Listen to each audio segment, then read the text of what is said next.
Hola, es Fernanda. Today I'm going to talk about detachment. And there's just this theme of detachment in my life right now, and I want to talk about it.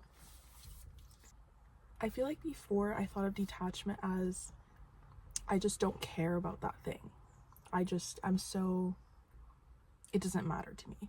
And I think now there's a mixed theme of I do care about it, or there's a simultaneous truth that you can care about something and have it matter to you, and also not be fully affected by whatever the thing is. So, for example, if there's this thing that you've been wishing for, or something that you wish you could control, whether it's a relationship that you want, whether it's a place that you want, whether it's a job, a circumstance, whatever it is, when you can take a step back and know I want this thing and it's gonna happen the way that it happens, like there's a lot of self-trust that goes into that, but there's a lot of self-trust that goes into that, but at the same time it's also freeing, because you're saying I do care about this thing, I do want this thing, and I don't know how it's going to happen. And it kind of gives you this feeling of rest, because you're not so focused on all the little details that go into that thing.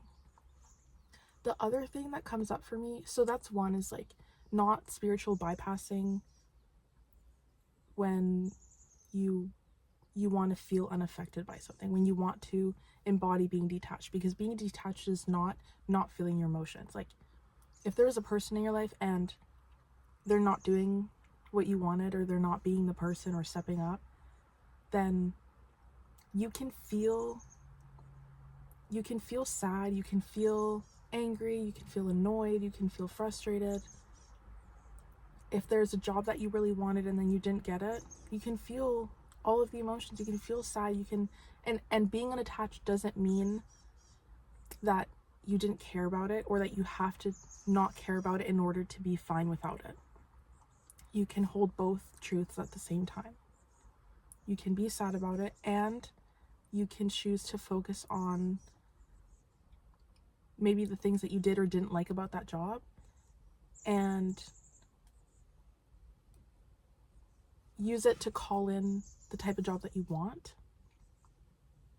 And also, it was just practice, like if you went into a bunch of interviews and you got a bunch of rejections, then that's exposure therapy, and you're like practicing putting yourself out there, and by the time you get to the interview, you won't even care about the outcome. You're just going to show up so authentic and show up so prepared, because you've had all the practices of the previous interviews. And the other topic that came when I was thinking about detachment is impermanence. And that's a very known topic in like Buddhist principles, is impermanence, and the idea that things are temporary all the time. Everything is, even us being alive, it's temporary. And there's a piece that comes in that, because you take off weight from whatever the thing was that you wanted, because it's not going to last that long anyways. So you can be upset about it, but or put it up on a pedestal if you want, but in 2 months, is it really going to matter? What if in 2 months you find something better, or you find a new thing that you actually want more? Then it's not that serious anymore. And it kind of helps you to bring you back to the present, because then you can start to think about, okay, well, what is true for me now? What can I control right now? And then that kind of grounds you a bit. It gives you more power over your life, because you do have a choice, and you can choose what you focus on. And when you change what you focus on changes. So, yeah, I think there's a piece that comes in being more present in your life. And especially because, like, let's say you're person. And you're saying, oh, when I meet this person, then this. But if you just did the thing now, like if for you it's, I want to go on cute dates, just take yourself out now. Or go to the beach by yourself. Or go on solo dates. If it's, I want to go, whatever brings you joy, like go do it now. You don't have to wait for the person or the circumstance or the whatever. And if it's like about money, then just do something similar that feels like that. Like if you can't go on a huge trip right now, then explore your city. Like what's stopping you?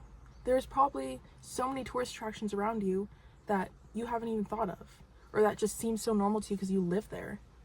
But then people are coming from all over the world to go to that place.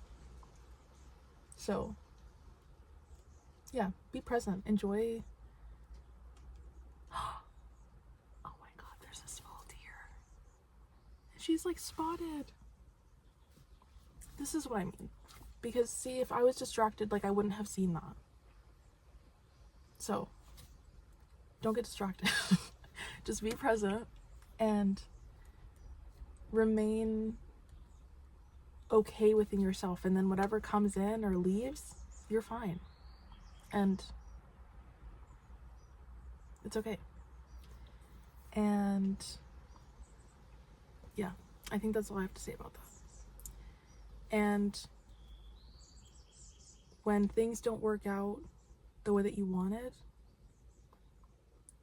then feel whatever emotion comes up and then keep dreaming about whatever it is that you want, separating from specific people or places or circumstances, and just like imagining and embodying what it would feel like to have the thing, and just get excited about it, and then move on to whatever is coming up next in your day.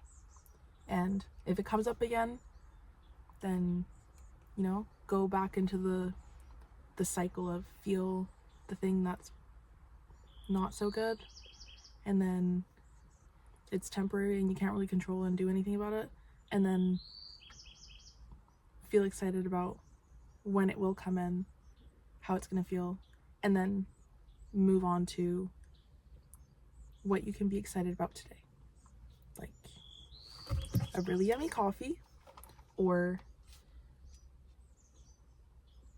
walking outside, or dressing up for work, or if you're studying, like being aesthetic in the library, whatever you feel is helping you romanticize your life.